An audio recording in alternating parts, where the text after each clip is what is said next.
Le président, veuillez vous rasseoir. Reprise des débats.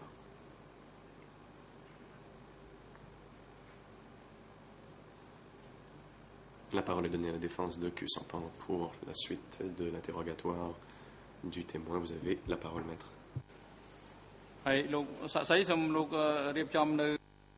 Monsieur le témoin, nous vous rappelons une fois de plus de vous maîtriser. Et soyez prêts à répondre aux questions. Écoutez avec attention les questions qui vous sont posées. Et si vous considérez que ces questions, que vous les avez mal comprises, eh bien, vous devez demander à ce qu'elles soient répétées. Et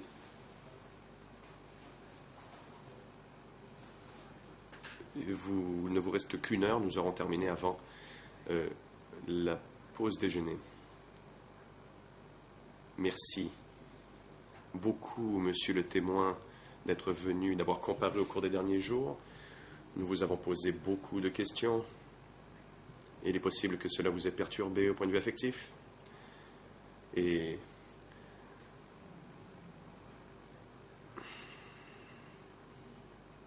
c'est pourquoi la Chambre vous demande de demeurer fort, comme vous l'avez fait de par le passé dans les réponses aux questions que vous sont posées. Merci beaucoup, Monsieur le Président, mais juste à titre informatif, je pense que je serai obligé, vu la lenteur avec laquelle je progresse, d'aller au bout du temps qui m'a été imparti, c'est-à-dire jusqu'à la pause de l'après-midi. Donc vous venez d'indiquer au témoin que l'interrogatoire serait terminé à l'heure du déjeuner. Je ne crois pas que je vais y arriver. Je serai obligé, très probablement, d'occuper la première moitié de l'après-midi, conformément au temps qui nous a été attribué, et sinon je n'arriverai pas à poser les questions que j'ai à poser à ce témoin.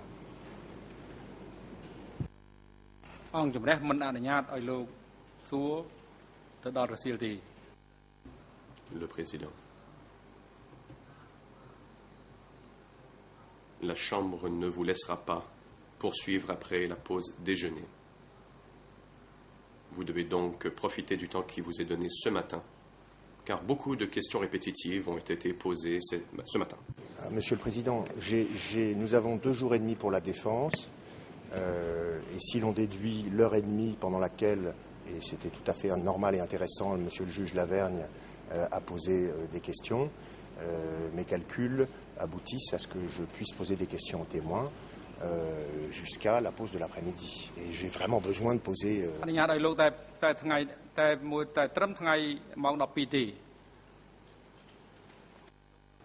Le président, la Chambre s'est prononcée. Vous avez jusqu'à midi. Et vous devez poser des questions maintenant, avant qu'il soit trop tard. Président, c'est une atteinte au droit de la défense. Je suis désolé, vous ne pouvez pas faire cela. Vous êtes en train de censurer la défense. Il s'agit d'un témoin capital qui témoigne à propos de M. Kyu Sampan sur de très nombreux sujets. Ce n'est pas parce que je passe en dernier, et je n'y peux rien si je suis le dernier à parler. Mes confrères ont respecté très exactement le temps qui était accordé à chacun d'entre eux. Une demi-journée pour la défense de Nyonchea. Le temps restant une journée pour mon confrère Carnavas. Je ne vois pas pourquoi moi, je n'aurais pas le même temps que les autres en fonction de ce qui a été déterminé par avance à la Chambre. Peut-être ne vous souvenez-vous pas de ce qui avait été échangé entre les équipes de défense et le juriste hors classe, mais il est convenu que je puisse terminer mon interrogatoire.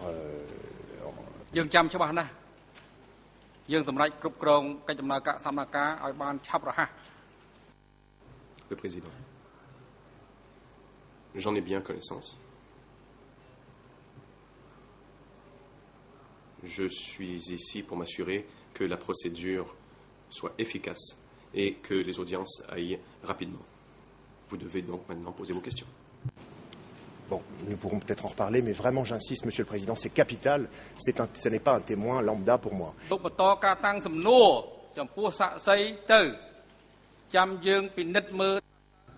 Le président. J'insiste, posez vos questions aux témoins. Et nous verrons s'il y a besoin de prolonger votre temps de parole. Et nous verrons de combien de temps vous avez besoin quand viendra le temps de prendre la pause déjeuner. Monsieur le témoin, à quelle distance du lieu de la réunion était la termitière dont vous avez parlé avant la pause?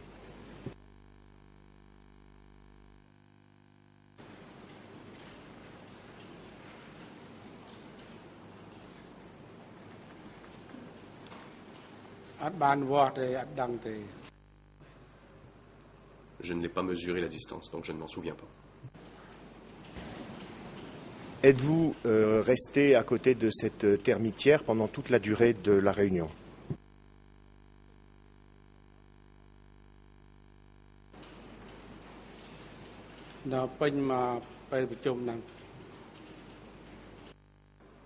Oui. Cette termitière était-elle de taille suffisamment volumineuse pour que vous puissiez vous cacher derrière?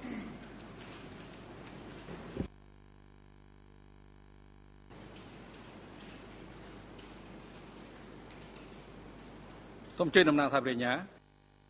président, donc la parole est au procureur. Le procureur. Il s'agit d'une question répétitive. Il a déjà demandé pourquoi le témoin se cachait derrière la termitière. Le témoin a répondu. Si le conseil pense qu'il manque de temps, il devrait cesser de poser des questions répétitives.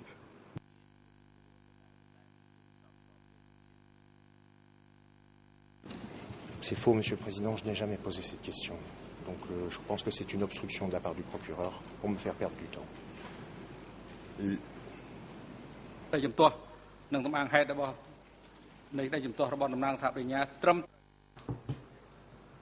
Le président, l'objection est retenue.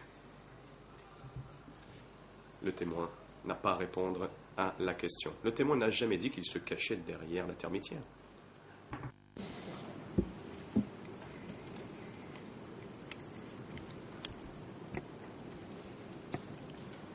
Monsieur le témoin, lors de votre deuxième déposition aux enquêteurs du tribunal en date du 21 septembre 2008, vous n'aviez pas parlé de termitière à côté de laquelle vous vous seriez tenu pendant la réunion, comme vous venez de l'indiquer, mais vous aviez parlé d'un mur de feuilles.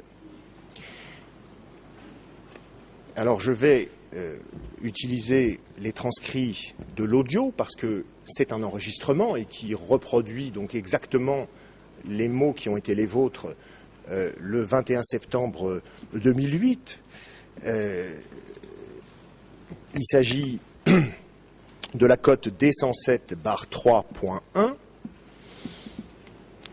ERN français 008 25 629, ERN Khmer 007 54 368 et ERN anglais 008 2 6 3 8 5. Donc vous aviez un entretien avec... Alors on va vous projeter, si c'est déjà fait. Monsieur le Président, si vous le souhaitez, je peux projeter la version Khmer pour que vous puissiez la consulter en même temps. Et j'ai également une version papier à remettre aux témoins s'ils préfèrent lire un document sous forme papier plutôt que...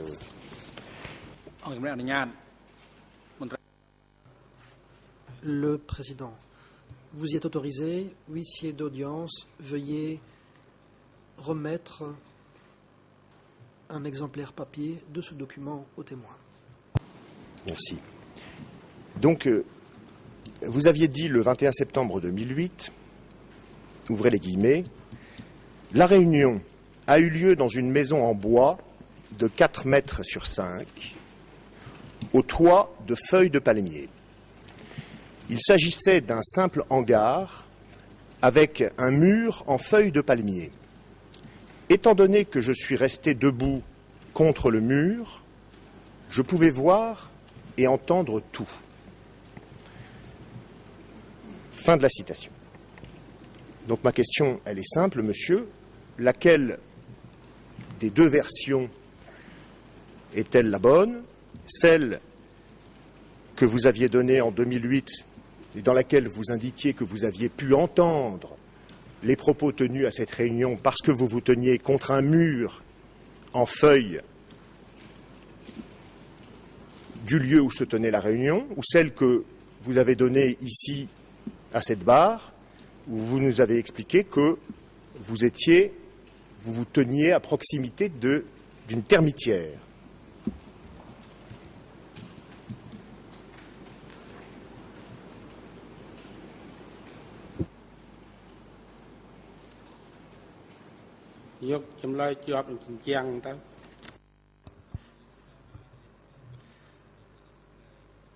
Je maintiens les propos qui ont été affichés à l'écran.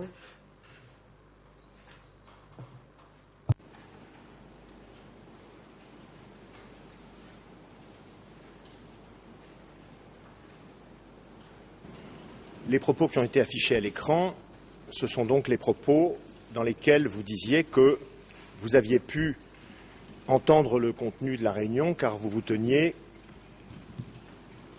debout contre le mur de feuilles de palmier. C'est bien cela, monsieur le témoin?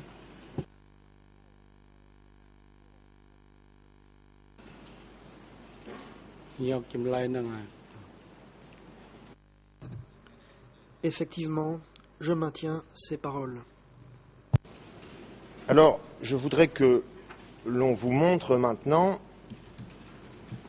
la réponse que vous avez donnée à une question sur la description de cet endroit où se tenait la réunion à l'audience du 26 juillet 2012. C'est la page 22 du projet de transcrit du 26 juillet après 10h11. Et en version Khmer, nous avons déjà un ERN, puisque la version est déjà sortie. C'est l'ERN 008 28 349 et la cote E1 barre 97.1. On peut afficher? On peut afficher, monsieur le président, du coup, puisqu'on a une version Khmer, si vous m'y autorisez.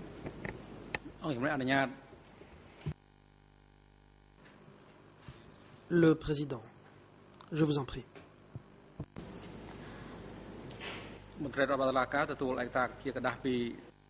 Huissier d'audience, veuillez remettre au témoin un exemplaire papier du document.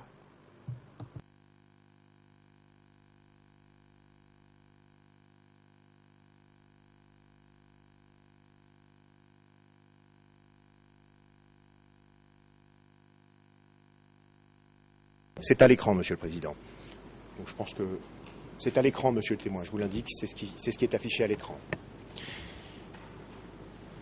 Et le 26 juillet, vous avez répondu à la question suivante. On vous a dit, pour bien comprendre, là où cette réunion s'est tenue, est-ce qu'il y avait un bâtiment avec des murs? Et en quoi étaient ces murs, s'il y en avait? Vous avez répondu, je l'ai indiqué, il n'y avait pas de bâtiment autour, il n'y avait pas de mur. La réunion s'est tenue simplement sous un toit. Il n'y avait pas de mur. On était entouré de rizières, il n'y avait pas de cloison. Fin de la citation. Alors, à l'instant, vous venez de confirmer la version donnée aux enquêteurs du tribunal en 2008, dans laquelle vous indiquiez que vous aviez entendu ce qui se disait à la réunion, car vous vous teniez derrière une cloison en feuilles de palme. Puis ensuite, le 26 juillet à l'audience, quand on vous a demandé de décrire le même endroit, en vous demandant expressément s'il y avait mur ou cloison, vous avez répondu, il n'y avait pas de mur, il n'y avait pas de cloison. Quelle est votre version maintenant, monsieur le témoin?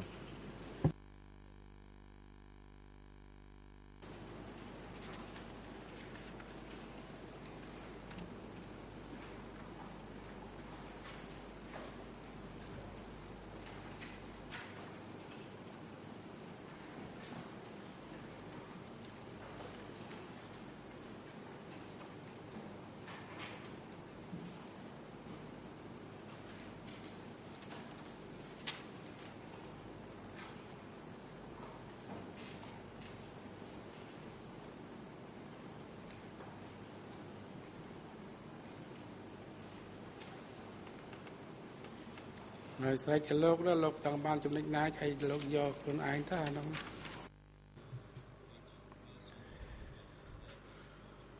C'est à vous de décider quelle version vous choisissez.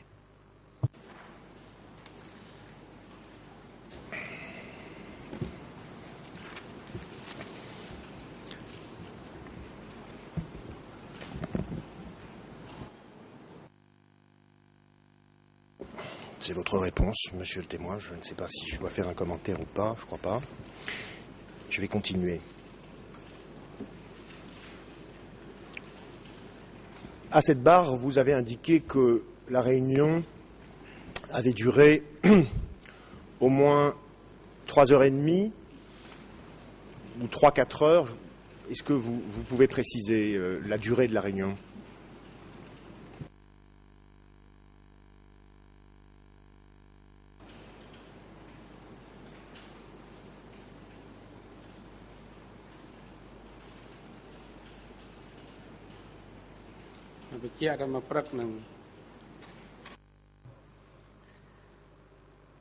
La réunion a duré une matinée.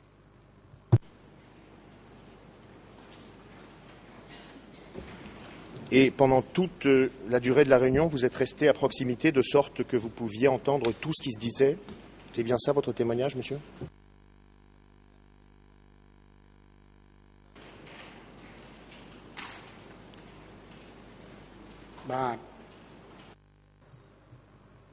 Oui.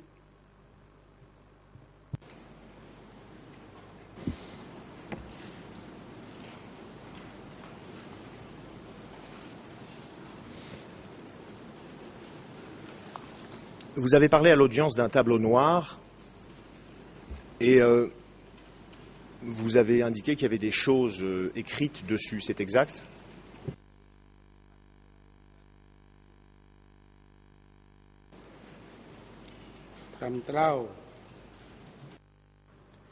Effectivement.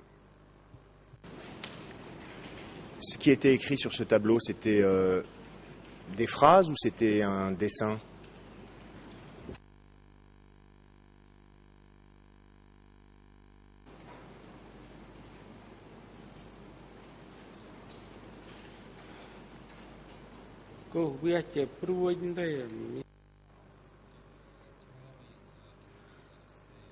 Il y avait des dessins, des schémas. Il n'y avait pas de lettres ou de choses écrites. Les schémas consistaient en un plan d'attaque visant tel ou tel endroit.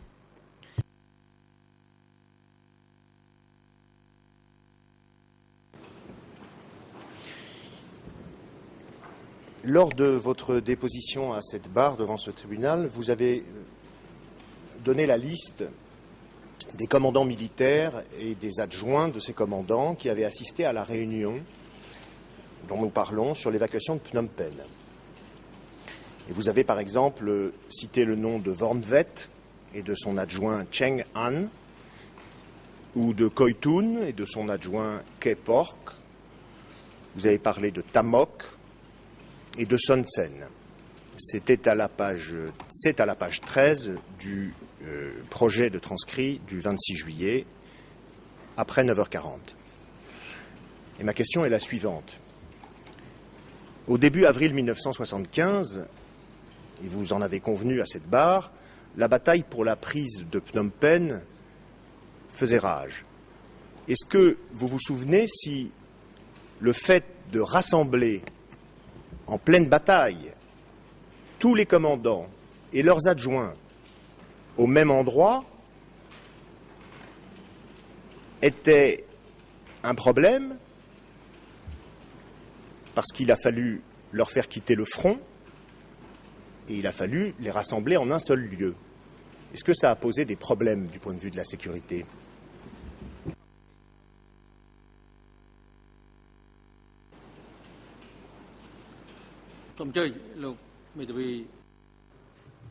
Le président, la parole est au co-avocat principal pour les parties civiles. Maître Pic Ang. Merci, Monsieur le Président. La question est de nature spéculative. Je ne pense pas, Monsieur le Président, puisque le témoin faisait partie de l'unité des corps de garde, était donc informé du type de difficultés dont nous parlons. Rassembler tous les commandants et leurs adjoints d'un front en pleine bataille, ça pouvait le concerner à l'époque. C'était quand même une situation très particulière si l'on suit son raisonnement.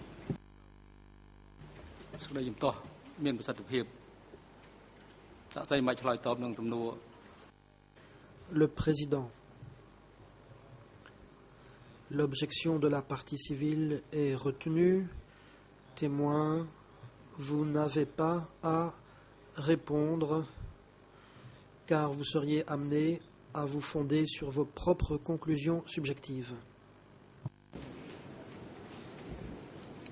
Je veux juste qu'il soit inscrit ici, Monsieur le Président, que je ne demandais pas aux témoins de faire des suppositions, mais simplement de nous parler, puisqu'il était en charge de la sécurité, des problèmes que ça avait pu poser. Je vais passer à la question suivante.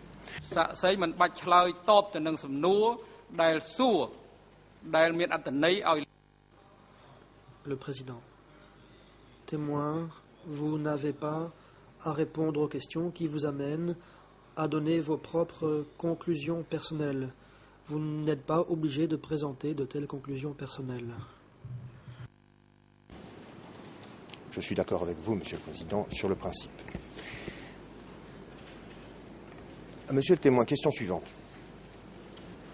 Nous avons déjà parlé du livre de Monsieur Philippe Short, qui vous a rencontré à 4 reprises, et je voudrais vous demander si, pendant les entretiens que vous avez eus avec lui, Monsieur Short vous a posé des questions sur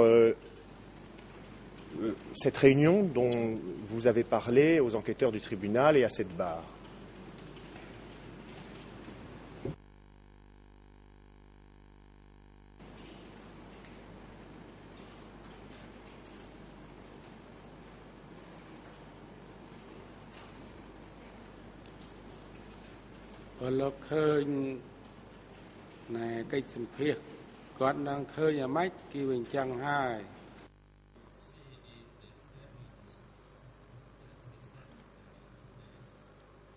Tout ce que vous voyez dans ces déclarations correspond aux déclarations que j'ai faites.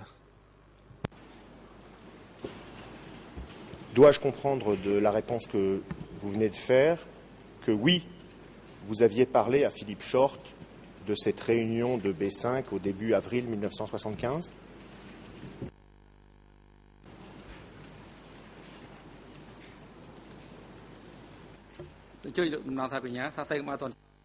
Le président. La parole est à l'accusation. Témoin, veuillez attendre. L'accusation.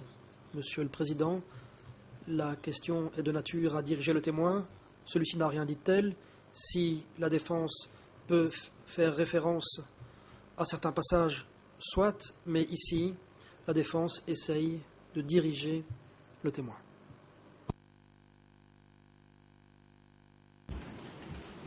Je ne crois pas que ce soit le cas, Monsieur le Président. Je lui demande juste s'il se souvient avoir discuté de la réunion dont nous parlons, qui se serait tenue début avril 1975 à B5. Est-ce qu'il se souvient en avoir parlé avec Monsieur Short ? Le témoin me dit oui, le témoin me dit non, le témoin me dit je ne me souviens pas. Il n'y a absolument aucune espèce de suggestion au témoin dans ma question.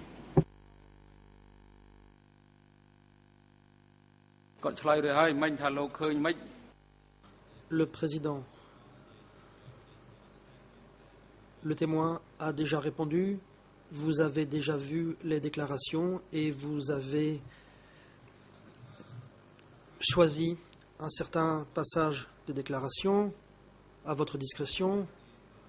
Le témoin a déjà répondu. Y aurait-il une erreur dans la traduction ?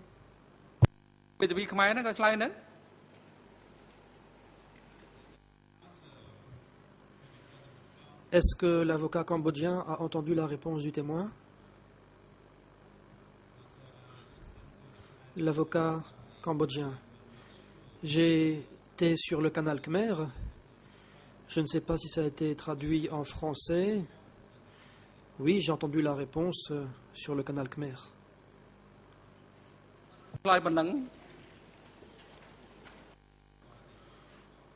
Le président, le témoin a déjà répondu. Je vais continuer alors à travailler sans connaître la réponse du témoin. Je ne sais pas ce qu'il a répondu. Pour moi, c'était une réponse...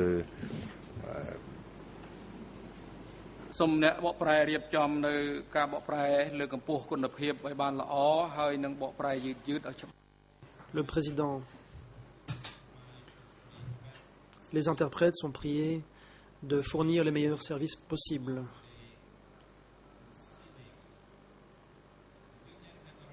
Nous sommes en audience, le témoin a déjà répondu.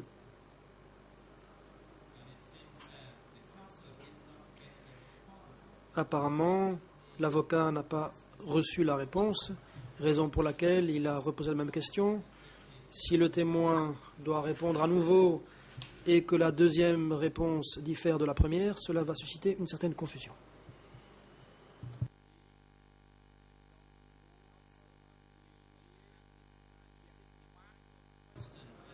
Maître, veuillez simplifier et abréger vos questions en les rendant précises.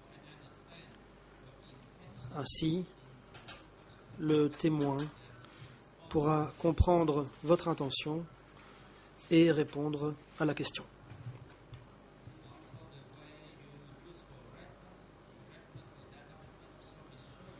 Si vous entendez citer un document, celui-ci doit être affiché à l'écran. Si le témoin ne peut pas voir ce document, il est très peu probable qu'il puisse donner une réponse satisfaisante. Alors, si vous permettez, je voudrais juste demander au témoin, est-ce que, lors de vos entretiens avec M. Short, vous avez parlé de la réunion de début avril 1975 à B5 sur l'évacuation de Phnom Penh? Pouvez-vous me dire oui ou non? C'est tout ce que je demande.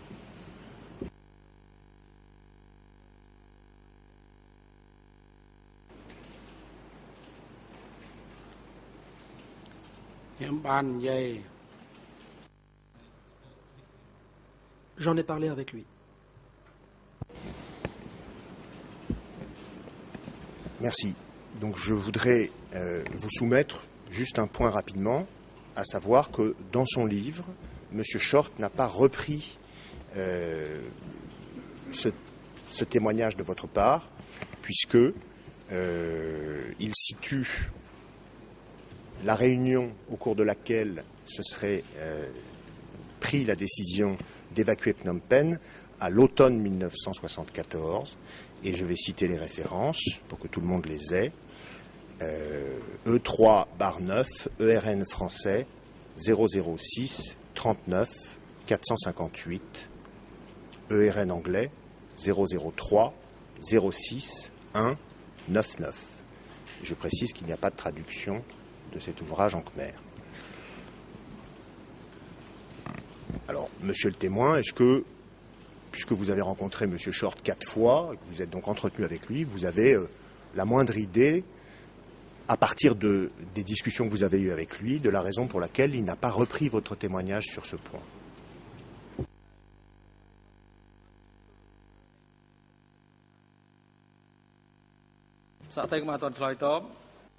Le président, témoin, veuillez attendre. La parole est à l'accusation. Le coprocureur. Dans cette question, il est demandé au témoin de spéculer et de donner des opinions.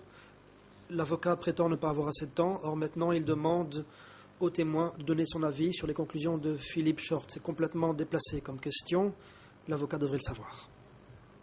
Alors, monsieur le président, les seules leçons que j'accepte du côté du procureur en ce moment, ce sont des leçons d'obstruction à ce que je puisse avancer dans mon travail. J'ai demandé au témoin si, à partir des entretiens qu'il a eus avec M. Short, il comprend pourquoi Short n'a pas retenu son témoignage. S'il ne peut pas expliquer ou s'il n'a pas souvenir d'une discussion entre eux là-dessus, eh bien, nous passons à autre chose, c'est tout. Il n'y a pas de suggestion ou quoi que ce soit là-dedans. សេចក្តីជំទាស់និងសំអាងហេតុនៃសេចក្តីជំទាស់ Le Président, l'objection telle qu'elle a été motivée est retenue. Le témoin n'a pas à répondre à la dernière question que lui a posée la défense. Alors nous allons avancer dans le temps, monsieur le témoin, et je voudrais parler maintenant des réunions qui se seraient tenues, selon vous, à la gare de Phnom Penh et à l'ancien ministère du Commerce après la chute de Phnom Penh. Vous avez déclaré à cette barre qu'après la chute de Phnom Penh, une partie des oncles s'était progressivement regroupée à la gare ferroviaire et qu'ils étaient restés un total d'une semaine. Vous avez dit qu'ensuite ils étaient passés pendant 2 semaines dans les locaux de l'ancien ministère du Commerce. Et puis vous avez dit que dans ces 2 endroits, la gare et l'ancien ministère du Commerce, les oncles avaient rencontré de nombreux militaires. C'est la page 63 du projet de transcrit du 26 juillet, autour de 14h13 et après. Et ma question est donc la suivante. Dans la gare, les réunions dont vous parlez, dont vous avez parlé ici, avaient-elles lieu dans la grande salle d'attente du rez-de-chaussée ou à l'étage ou à l'extérieur de la gare? Où avaient lieu les réunions dont vous avez parlé?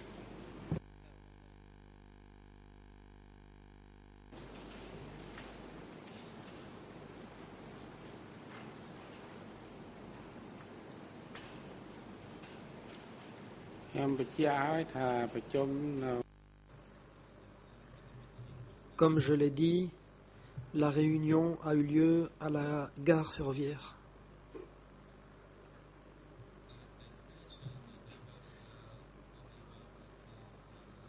À la gare, il n'y avait qu'un seul bâtiment de grande taille.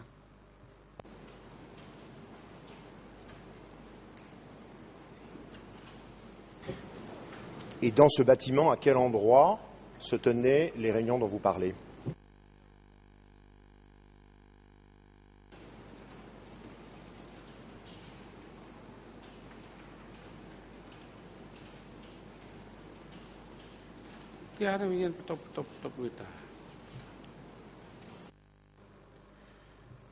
Il y avait différentes salles dans ce bâtiment.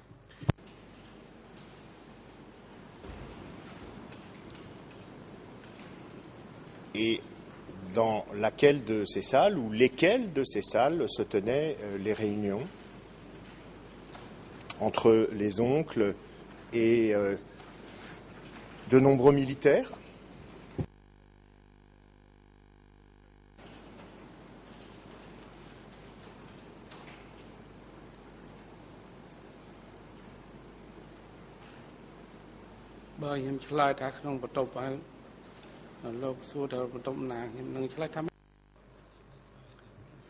La réunion a eu lieu dans une salle.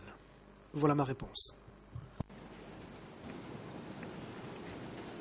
Vous n'êtes pas en mesure de donner plus de détails, c'est bien cela, monsieur le témoin?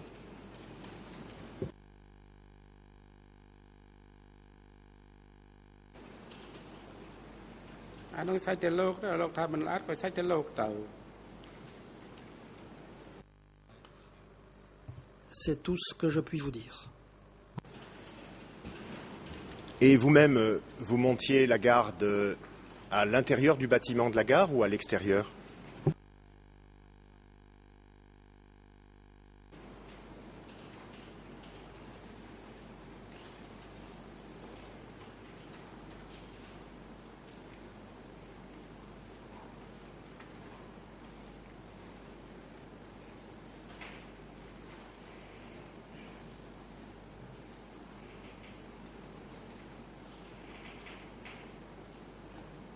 À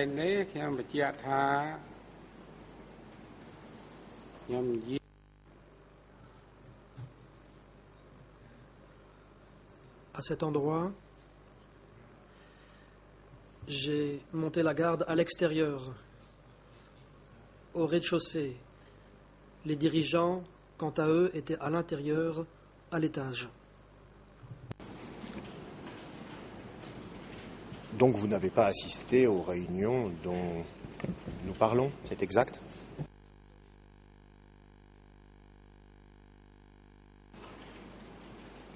Bah, Effectivement. Passons, s'il vous plaît, au ministère, à l'ancien ministère du Commerce. Même question. À cet endroit, les réunions entre les oncles et de nombreux militaires se tenaient-elles à l'intérieur ou à l'extérieur des bâtiments?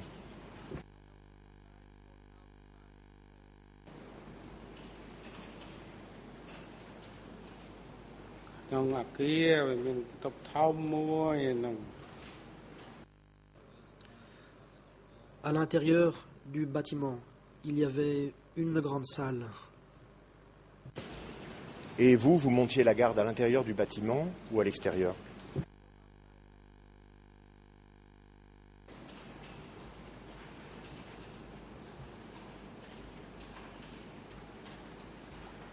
cái này nó xem bàn diêm tới À cet endroit, je ne montais pas la garde. miền cái nẹp xây cái diêm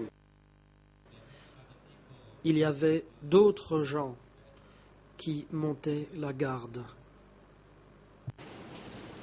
Avez-vous assisté à des réunions qui se sont tenues à l'intérieur de l'ancien ministère du Commerce pendant ces 2 semaines?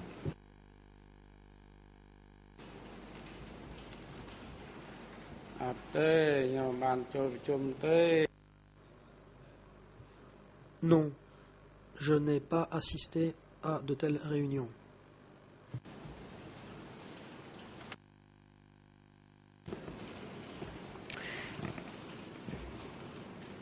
Alors, je vais passer à un autre sujet. À cette barre, vous avez indiqué qu'à un moment donné, après la chute de Phnom Penh, les dirigeants avaient déménagé de K3 vers K1. Cette déposition a été faite il y a quelques jours, le 26 juillet 2012, à 14h41, en page 72 de la version française.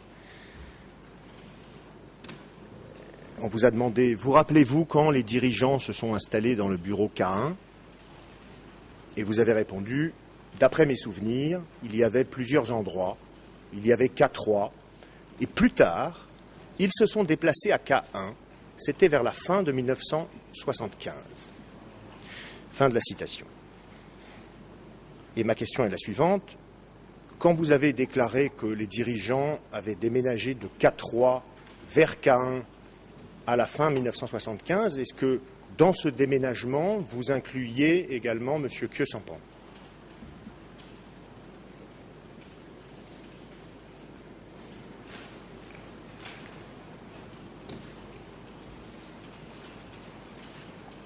គាត់ទៅដល់ជុំគ្នាទៅ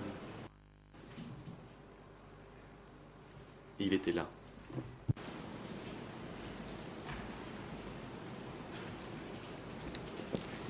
Et de quelle sorte de déménagement s'agissait-il? S'agissait-il d'un déménagement de bureau qui passait de K3 vers K1 ou s'agissait-il d'un déménagement de domicile qui passait de K3 vers K1?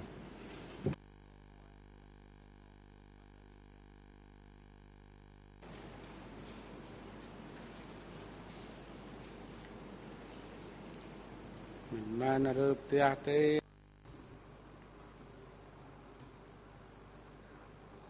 Ce n'était pas un déménagement de domicile. Au début, il travaillait à K3. Et par la suite, il est allé travailler à K1. Cela faisait partie de la mobilité des dirigeants. Donc votre témoignage, monsieur, c'est de dire qu'à un moment donné, après K3, Khieu Samphan avait un bureau à K1. C'est bien cela?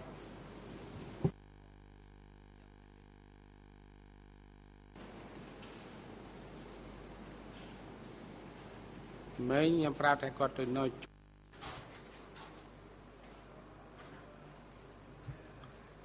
J'ai dit qu'ils étaient ensemble à K1, et quand ils sont allés à K3, ils sont allés ensemble. Ils n'ont pas changé de domicile, mais ils ont changé leur bureau, le lieu où ils travaillaient.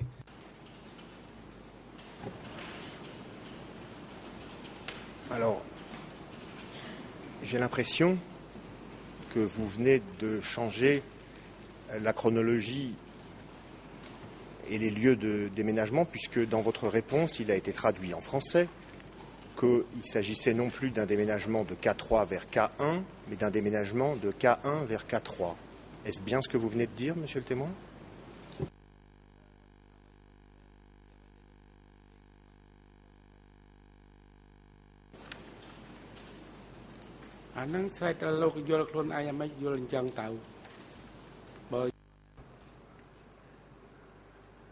Je pense que c'est à vous de comprendre ce que vous souhaitez. J'ai déjà dit clairement qu'ils étaient mobiles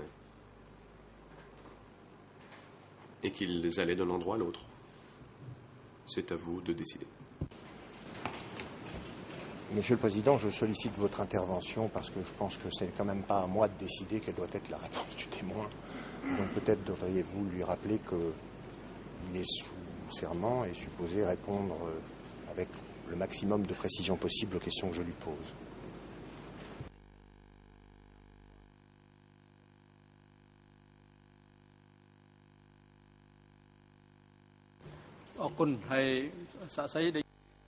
Le Président.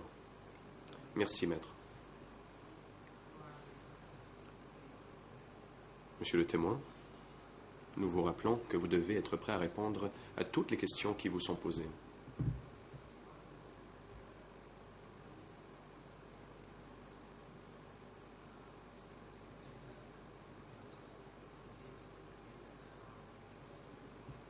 Vous devez répondre sur la base de vos souvenirs, des événements que vous avez vus, que vous avez vécus,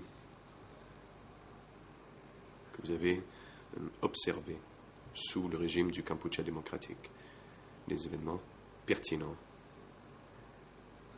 pour la question. Maître,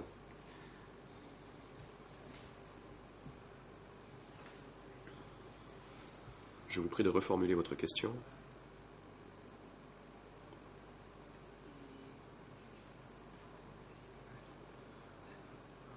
Il est possible que la source de la confusion soit la question de K3, K3, K1.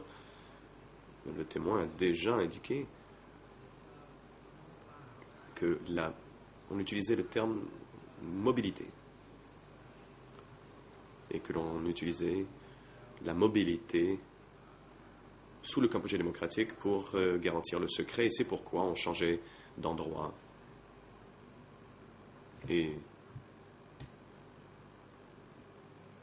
cela est d'ailleurs fondé sur des éléments au dossier. Le président poursuit. Vous pouvez maintenant poursuivre votre interrogatoire.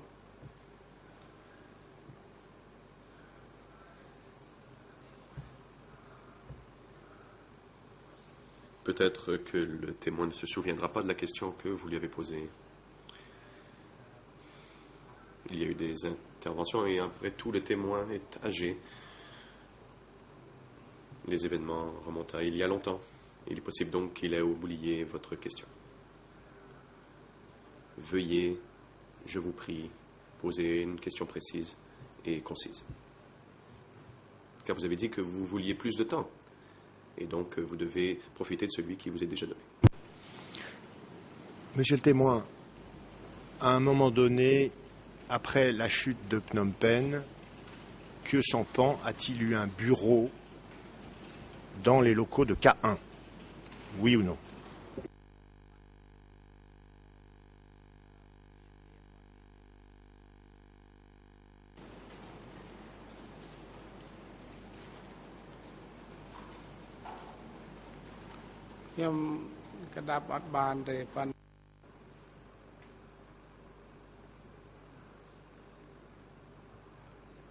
Je n'en suis pas certain.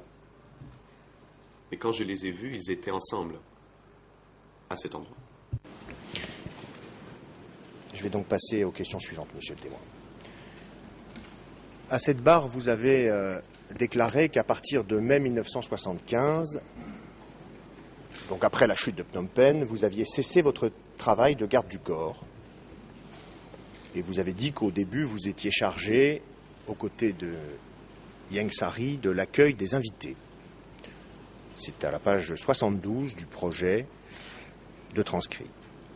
Et ma question est la suivante. Qu'en est-il de vos fonctions de messager que vous occupiez dans la jungle? Les avez-vous cessées en même temps que vous avez cessé celles de garde du corps?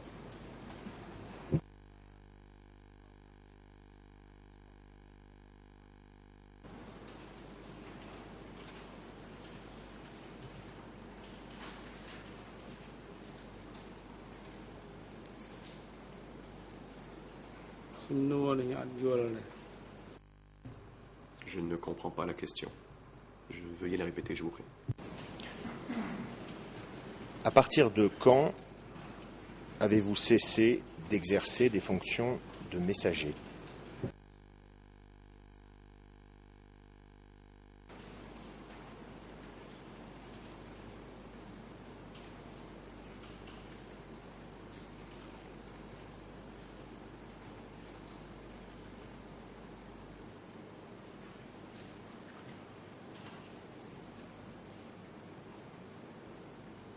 Je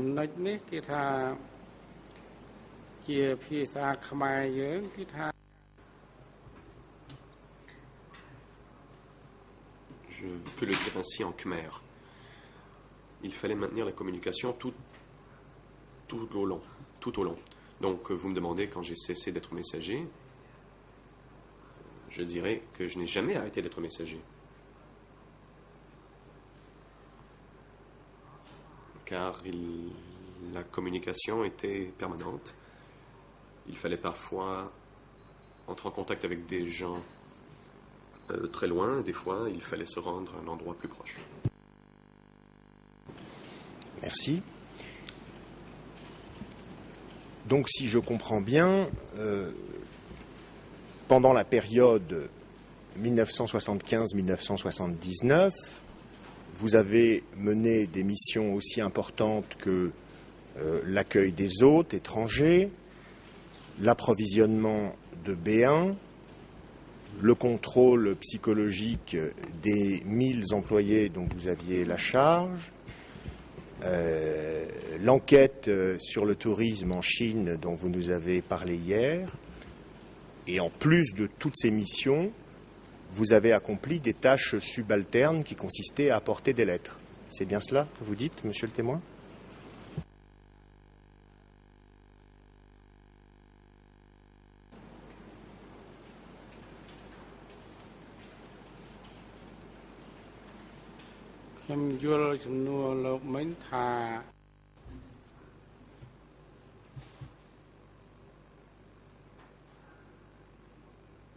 Réponse.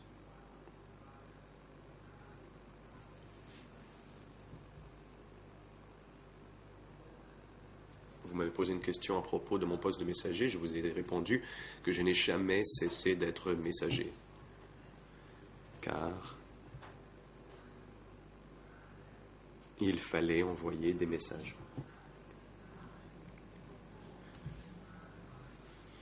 Simultanément, j'exécutais mes tâches administratives et toutes les autres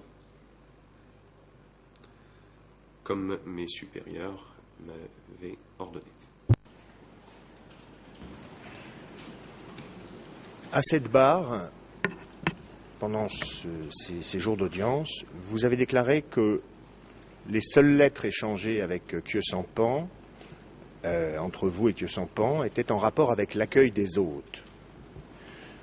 Je fais référence à l'audience du 26 juillet, en page 88 de la version française provisoire, après 15h40 et 34 secondes.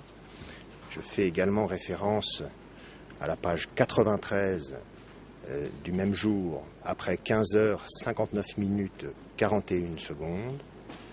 Je fais encore référence à votre déclaration du 30 juillet 2012, à cette barre, en pages 5 et 6, après 9 heures, 12 minutes et 48 secondes. Est-ce que vous confirmez que pendant la période de 75 à 79, les seules lettres que vous avez échangées, remises à M. Khieu Samphan, portaient sur l'accueil des hôtes étrangers au Cambodge?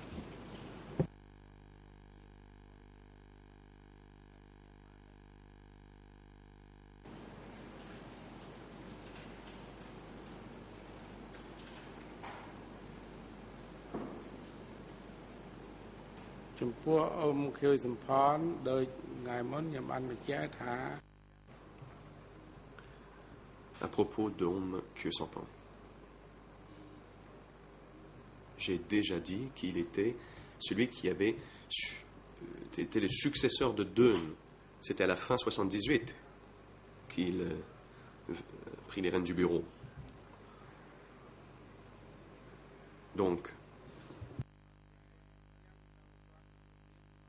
je n'avais pas beaucoup de communication avec lui. Les communications entre B1 et 870 étaient plus fréquentes, mais j'avais quelques contacts avec lui. Mais c'était occasionnel. D'accord, monsieur le témoin, et sur le contenu des contacts, l'objet des contacts que vous aviez avec Khieu Samphan, c'était l'accueil des hôtes étrangers ou autre chose?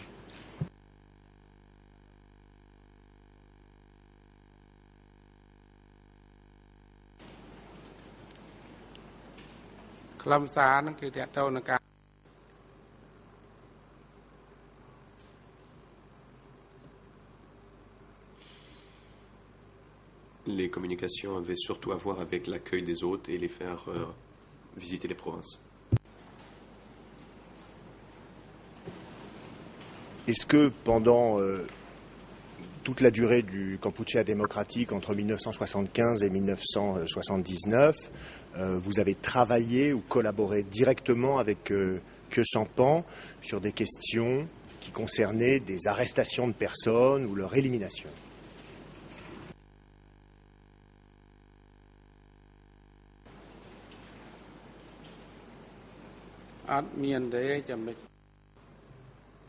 Non, pas du tout.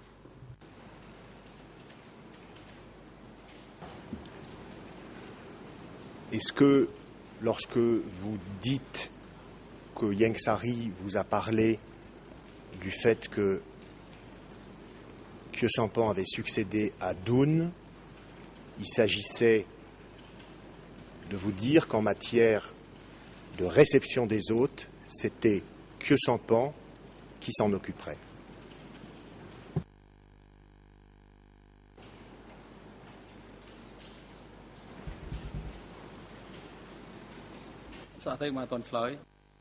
Le président.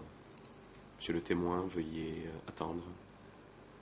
Avant de répondre, la parole est à l'accusation. Le procureur.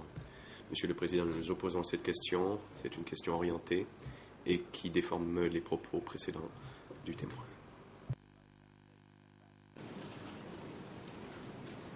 Monsieur le procureur, pouvez-vous indiquer en quoi j'ai déformé les propos, s'il vous plaît?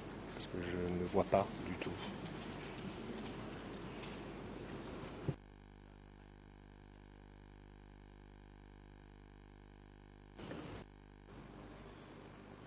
Si vous voulez que j'utilise votre temps de parole pour le faire, bien sûr. Le témoin a déposé que ses communications avec Ieng Sary, il a dit que Ieng Sary avait repris les fonctions de Deun à 870. Et aucune condition comme quoi cela avait été limité à l'accueil des hôtes. Vous avez ajouté cela dans votre question, vous avez suggéré, et ce qui rend donc cette question orientée, et voilà qui déforme ses propos précédents. Je ne crois pas que ce soit le cas, Monsieur le Président, mais je peux essayer de reformuler ma question si vous le souhaitez. Et vous déciderez si le témoin peut y répondre. Puis-je le faire?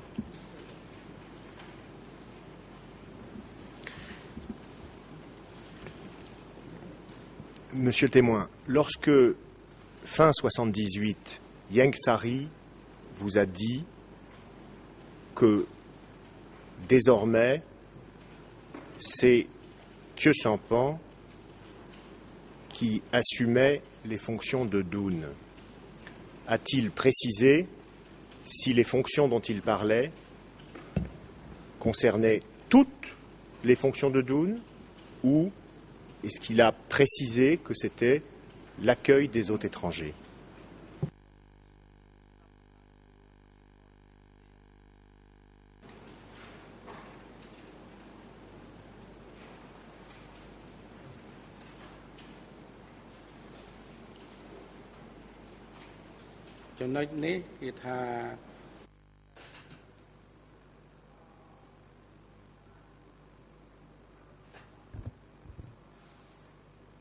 Réponse.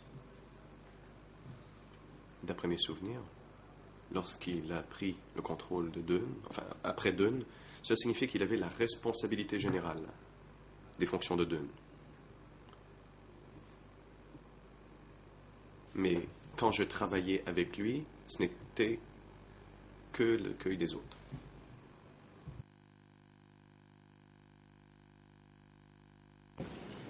D'accord, je crois que ça répond à ma question, Monsieur le Président.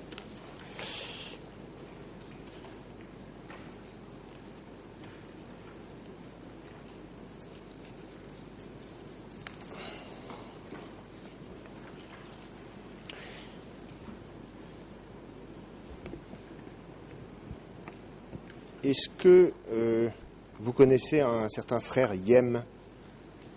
Et si oui, quelles étaient ses fonctions?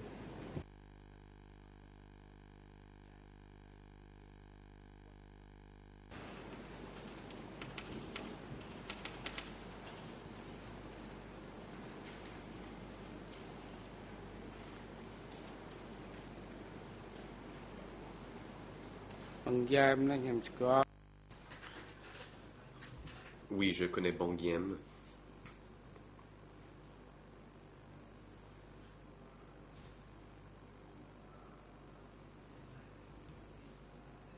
En 1967, il a participé à la même séance d'études que moi, au Ratanakiri.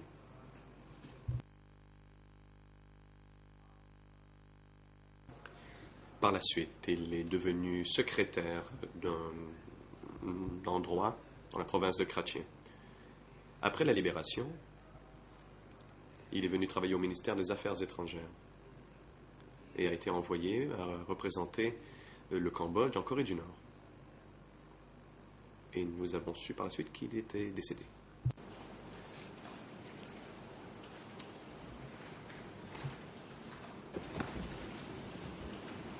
Je vous remercie.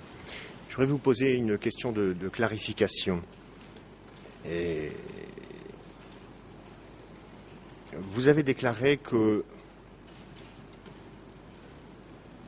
c'était le 26 juillet, page 91 du projet, juste avant 15h52 et 13 secondes. On vous demandait qui présidait le bureau 870 et vous avez dit au début c'était Bong Pang qui le présidait et après la disparition de Pang, Dun a pris sa place. Et moi je voulais vous demander d'après vous c'était quand la disparition de Pang?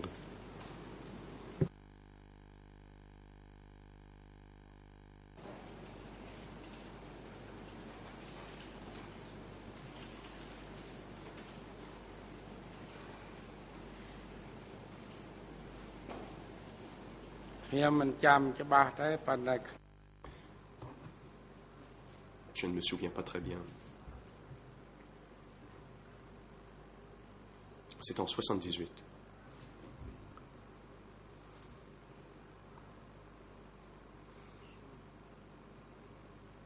Mai ou juin, vers cette époque-là. Je ne me souviens pas exactement de la date. Et la disparition de Dun, vous vous souvenez de la date?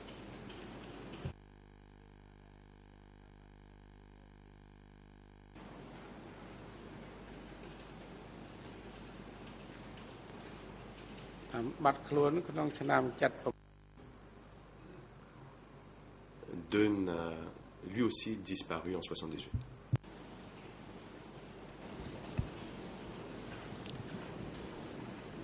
À cette barre, on vous a demandé, je vais changer de sujet, monsieur le témoin, on vous a demandé si vous aviez eu connaissance d'un discours de Khieu Samphan relatif aux 7 supertraites de la clique de Lon Nol. Et moi, je voulais vous demander si vous aviez eu connaissance, à l'époque, de la déclaration de Sihanouk, datée du 26 mars, mais également des 1er et 2 avril 1975, dans lesquels le prince annonçait la condamnation à mort de Langborret et dénonçait avec des mots très durs les 7 supertraîtres de la clique Lon Nol et réclamait également que soient jugés 16 autres traîtres. Est-ce que vous avez eu connaissance à l'époque de ces discours de Sihanouk?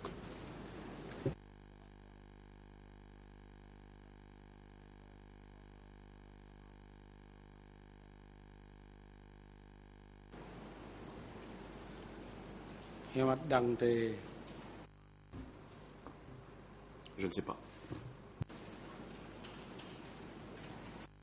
C'est-à-dire non, je n'ai pas eu connaissance. Enfin, hier, vous avez déclaré que vous vous étiez chargé d'organiser la fuite du prince Sihanouk en janvier 1979, lorsque Phnom Penh était attaqué par les Vietnamiens. Est-ce que Khieu Samphan était avec le prince et la princesse au moment de cette fuite?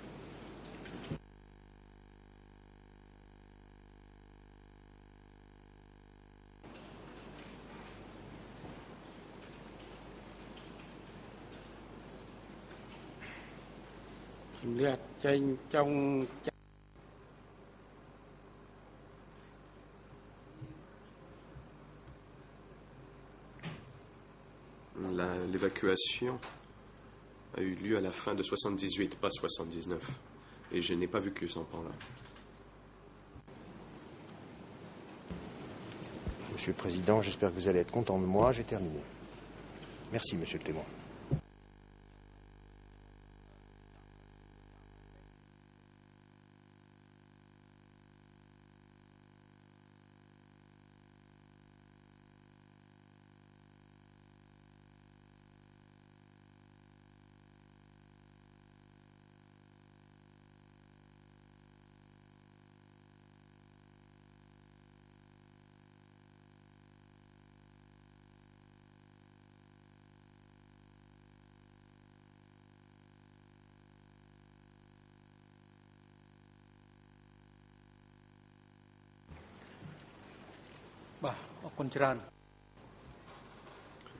Merci beaucoup, dit le président.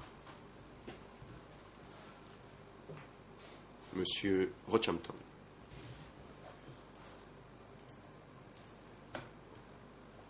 Voilà qui met fin à votre comparution devant cette chambre. Nous ne vous souhaitons plus entendre votre témoignage et vous êtes remercié.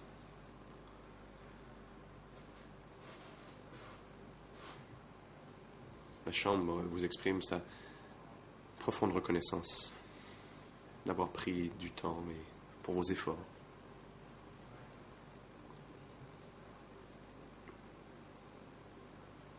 Pour venir déposer devant elle.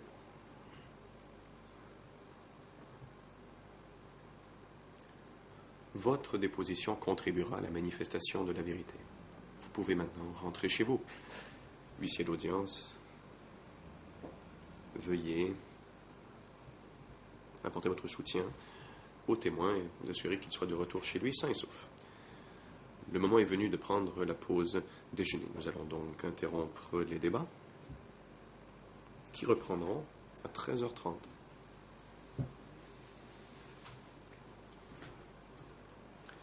À la reprise des débats,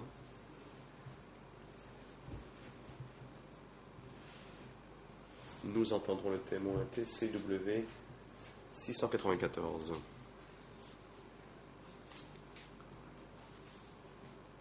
Et ce seront les juges qui donneront le coup d'envoi, puis l'accusation. Maître, vous demandez la parole? Maître Yanoutsi, merci beaucoup. Monsieur le Président, on m'informe que mon client souffre de maux de dos, maux de tête et un manque général de concentration. Il souhaite donc pouvoir se retirer à la cellule de détention temporaire. Nous vous présentons la demande et le document de renonciation est déjà prêt. បាទអង្គជំរះបាទស្ដាប់នៅសំណើសុំរបស់ជំរាប La Chambre est saisie d'une demande de Nguyen Chi Anh présentée par sa défense. Demande par laquelle il exprime le souhait de pouvoir suivre les débats depuis la cellule de détention temporaire pour le reste de la journée. Et la Chambre fait droit à la demande. La Chambre demande aussi à la défense de remettre le document de renonciation, signé ou portant son empreinte digitale, celle de Nguyen Chi Anh, c'est-à-dire. Car Nguyen Chi Anh a exprimé clairement qu'il renonce à son droit de participer directement à l'audience dans le prétoire. Puis-je vous prie remettre immédiatement le document. La Chambre enjoint maintenant les services techniques d'établir le lien audiovisuel entre le prétoire et la cellule de détention temporaire de Nguyen Chi Anh, de sorte à ce qu'ils puissent y suivre les débats. Garde de sécurité, veuillez conduire Que Sampan et Nguyen Chi Anh aux cellules de détention temporaire respectives à 13h30. Seul Que Sampan reviendra au prétoire. L'audience est interrompue. សូមអញ្ជើញក្រុកឈរ